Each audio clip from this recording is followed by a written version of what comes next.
Capítulo 10. El Señor le dijo a Moisés: Ve a hablar con el faraón. En realidad soy yo quien ha endurecido su corazón y el de sus funcionarios, para realizar entre ellos mis señales milagrosas. Lo hice para que puedas contarles a tus hijos y a tus nietos la dureza con que traté a los egipcios, y las señales que realicé entre ellos. Así sabrán que yo soy el Señor. Moisés y Aarón se presentaron ante el faraón, y le advirtieron: Así dice el Señor y Dios de los hebreos: ¿Hasta cuándo te opondrás a humillarte en mi presencia? Deja ir a mi pueblo para que me rinda culto. Si te niegas a dejarlos ir, mañana mismo traeré langostas sobre tu país. De tal manera cubrirán la superficie de la tierra que no podrá verse el suelo. Se comerán lo poco que haya quedado después del granizo, y acabarán con todos los árboles que haya en los campos. Infestarán tus casas y las de tus funcionarios, y las de todos los egipcios. Será algo que ni tus padres ni tus antepasados vieron jamás, desde el día en que se establecieron en este país hasta la fecha. Dicho esto, Moisés se dio media vuelta y se retiró de la presencia del faraón. Entonces los funcionarios le dijeron al faraón: ¿Hasta cuándo este individuo será una trampa para nosotros? Deja que el pueblo se vaya y que rinda culto al Señor su Dios. ¿Acaso no sabes que Egipto está arruinado? El faraón mandó llamar a Moisés y a Aarón y les dijo: Vayan y rindan culto al Señor su Dios.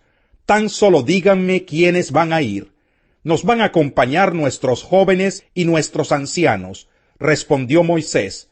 También nos acompañarán nuestros hijos y nuestras hijas, y nuestros rebaños y nuestros ganados, pues vamos a celebrar la fiesta del Señor. Que el Señor los acompañe, repuso el faraón, si es que yo dejo que se vayan con sus mujeres y sus hijos. Claramente se ven sus malas intenciones, pero no será como ustedes quieren. Si lo que quieren es rendirle culto al Señor, vayan solo ustedes los hombres. Y Moisés y Aarón fueron arrojados de la presencia del faraón.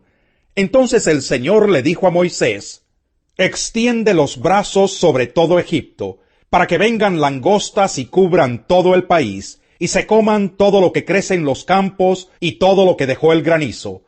Moisés extendió su vara sobre Egipto, y el Señor hizo que todo ese día y toda esa noche un viento del este soplara sobre el país. A la mañana siguiente, el viento del este había traído las langostas, las cuales invadieron todo Egipto y se asentaron en gran número por todos los rincones del país. Nunca antes hubo semejante plaga de langostas, ni la habrá después. Eran tantas las langostas que cubrían la superficie de la tierra que ni el suelo podía verse. Se comieron todas las plantas del campo y todos los frutos de los árboles que dejó el granizo. En todo Egipto no quedó nada verde, ni en los árboles ni en las plantas.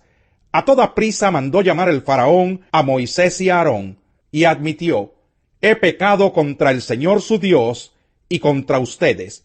Yo les pido que perdonen mi pecado una vez más, y que rueguen por mí al Señor su Dios, para que por lo menos aleje de donde yo estoy esta plaga mortal. En cuanto Moisés salió de la presencia del faraón, rogó al Señor por el faraón.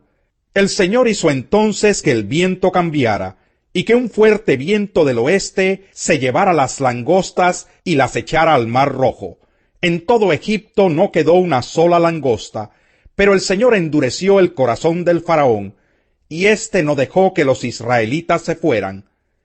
El Señor le dijo a Moisés: Levanta los brazos al cielo, para que todo Egipto se cubra de tinieblas, tinieblas tan densas que se pueden palpar.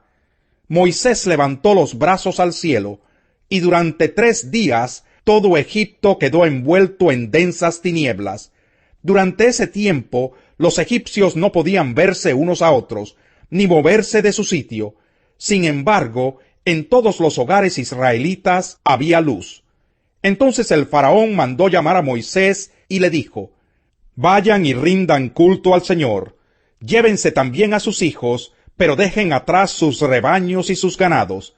A esto replicó Moisés: Al contrario, tú vas a darnos los sacrificios y holocaustos que hemos de presentar al Señor nuestro Dios. Y además, nuestro ganado tiene que ir con nosotros. No puede quedarse aquí ni una sola pezuña. Para rendirle culto al Señor nuestro Dios, tendremos que tomar algunos de nuestros animales, y no sabremos cuáles debemos presentar como ofrenda hasta que lleguemos allá. Pero el Señor endureció el corazón del faraón, y éste no quiso dejarlos ir, sino que le gritó a Moisés: «Largo de aquí, y cuidado con volver a presentarte ante mí. El día que vuelvas a verme, puedes darte por muerto». «Bien dicho», le respondió Moisés, «jamás volveré a verte». Capítulo 11. El Señor le dijo a Moisés: «Voy a traer una plaga más sobre el faraón y sobre Egipto. Después de eso, dejará que se vayan, y cuando lo haga, los echará de aquí para siempre. Habla con el pueblo y diles que todos ellos, hombres y mujeres, deben pedirles a sus vecinos y vecinas objetos de oro y de plata». El Señor hizo que los egipcios vieran con buenos ojos a los israelitas. Además, en todo Egipto, Moisés mismo era altamente respetado por los funcionarios del faraón y por el pueblo.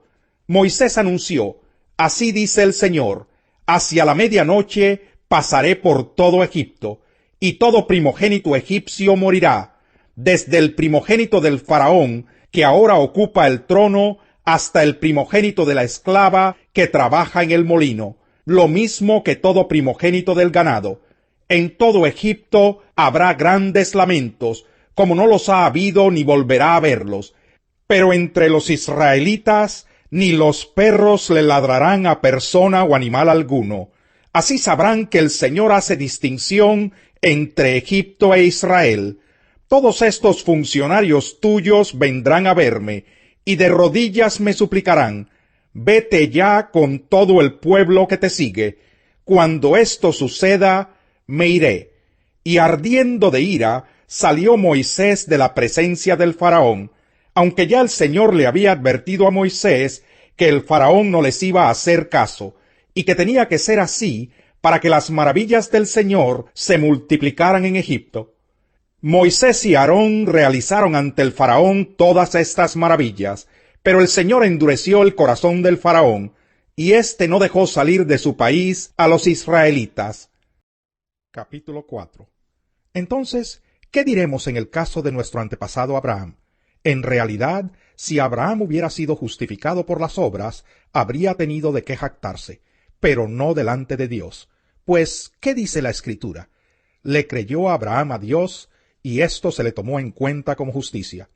Ahora bien, cuando alguien trabaja, no se le toma en cuenta el salario como un favor, sino como una deuda. Sin embargo, al que no trabaja, sino que cree en el que justifica al malvado, se le toma en cuenta la fe como justicia. David dice lo mismo cuando habla de la dicha de aquel a quien Dios le atribuye justicia sin la mediación de las obras. Dichosos aquellos a quienes se les perdonan las transgresiones y se les cubren los pecados. Dichoso aquel cuyo pecado el Señor no tomará en cuenta.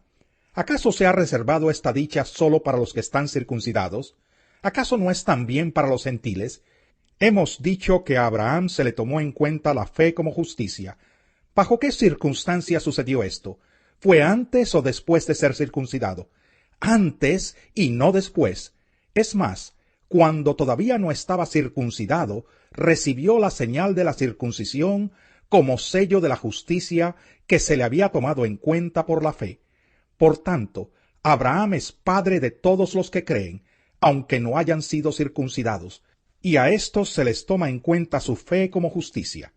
Y también es padre de aquellos que, además de haber sido circuncidados, siguen las huellas de nuestro padre Abraham, quien creyó cuando todavía era incircunciso.